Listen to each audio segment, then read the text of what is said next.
Estamos com todas as plataformas ao vivo agora, inclusive rádio também, né, que estava no intervalo e voltou. Bem-vindo e bem-vinda você que está nos ouvindo em todos os cantos do país aí, 5h30 da tarde. E eu quero trazer o próximo assunto para a gente. O presidente Jair Bolsonaro entregou hoje à Caixa Econômica Federal o terceiro conjunto de joias recebido pelo governo da Arábia Saudita e incorporado ao acervo pessoal do ex-presidente em 2019.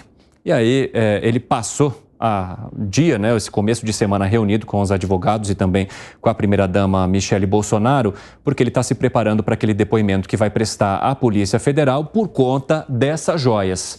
É um assunto que a gente sempre traz aqui, sempre vem inclusive com o Fábio Piperno, né? Esse assunto é trazido aqui na roda. Como é que você vê a preparação? O que o presidente Jair Bolsonaro vai ter de explicar nesse depoimento, assim como outras pessoas que estão envolvidas neste caso, Piperno?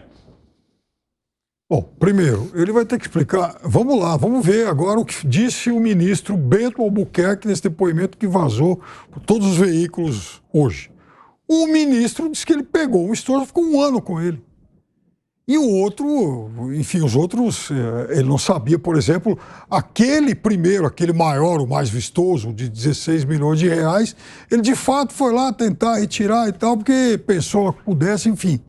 Bom, aí também vazou nesses últimos dias, ontem e hoje, a história do Coronel Cid, que também tem depoimento marcado para amanhã e, segundo esses vazamentos, ele iria para lá para dizer o seguinte: bom, aquele funcionário que eu despachei no dia 28 de dezembro para o aeroporto de Guarulhos para tentar resgatar o lote mais valioso, eu fiz isso porque o presidente mandou. É o que está circulando hoje. Então, vejam, o próprio presidente mandou um desses lotes lá para a fazenda do Nelson Piquet. Quer dizer, veja, isso aconteceu em 2021 e esse primeiro lote, inclusive, em 2019. Duas coisas eu me pergunto sempre. Será que se não houvesse a denúncia da imprensa, o ótimo trabalho de reportagem do jornal O Estado de São Paulo, esses lotes, eles de fato teriam sido devolvidos pelo ex-presidente da República? Eu confesso para você que eu tenho dúvida em relação a isso. Segundo, por que o presidente da República tentou colocar a mão, por exemplo, além dele ter mantido em seu próprio poder esses dois lotes menores, por que ele tentou colocar a mão no maior? Por que isso não foi de imediato para o patrimônio da presidência da República, para o erário público, como, aliás, determina a lei desde 2016. Então, essas questões eu gostaria que ele respondesse. O Segre reagiu bastante durante a sua fala, Piperno. Quero saber por quê.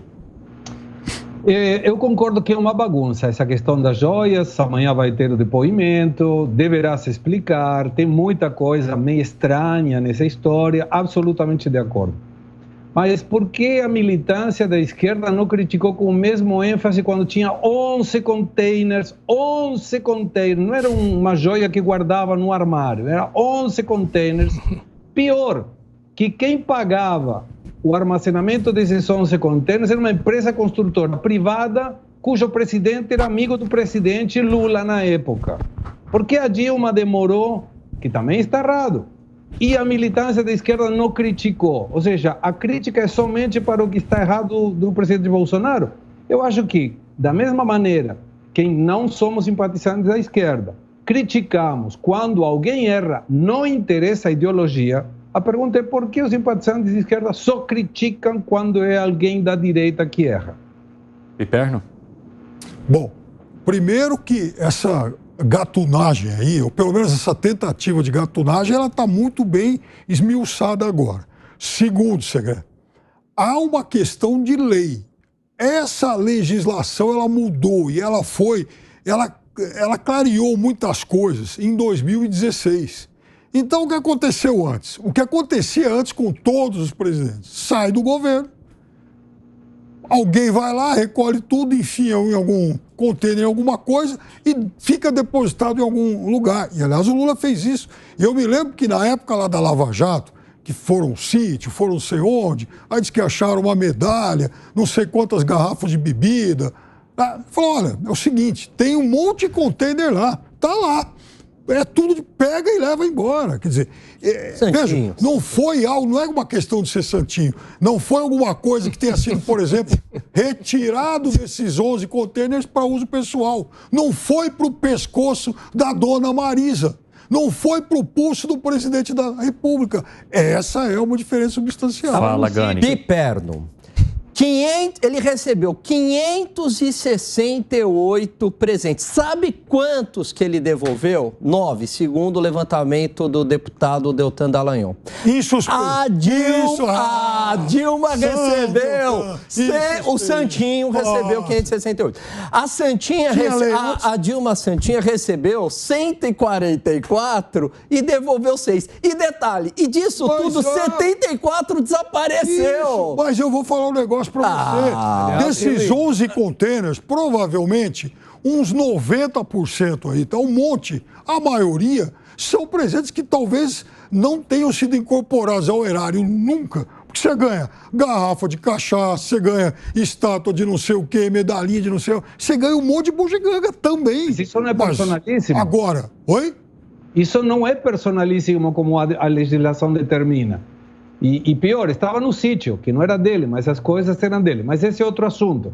Mas está bem, Piperno, que uma empresa privada... E não tinha lei antes, Segré. Antes você tinha uma zona cinzenta. A lei existe de 2016 Mas, o Piperno, o Segré tocou num ponto que é crucial. É o duplo padrão da militância. Não tem. Porque, agora, o Santinho não fez nada. Mas tinha uma conduta questionável. A dona Marisa não ganhou nenhum estojo de 3 milhões de euros. Fala, Melão.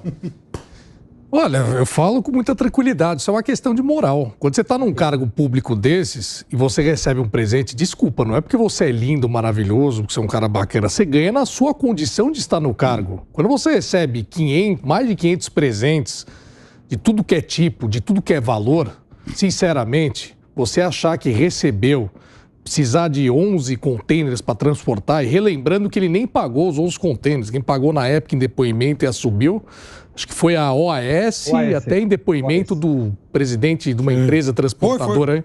Exatamente, que foi, ele não significou nem apagar o transporte, a Graneiro, não sei se podia mencionar aqui ou não, mas o depoimento mostrava isso, entendeu? Então eu acho que está totalmente errado ele, graças a isso saiu.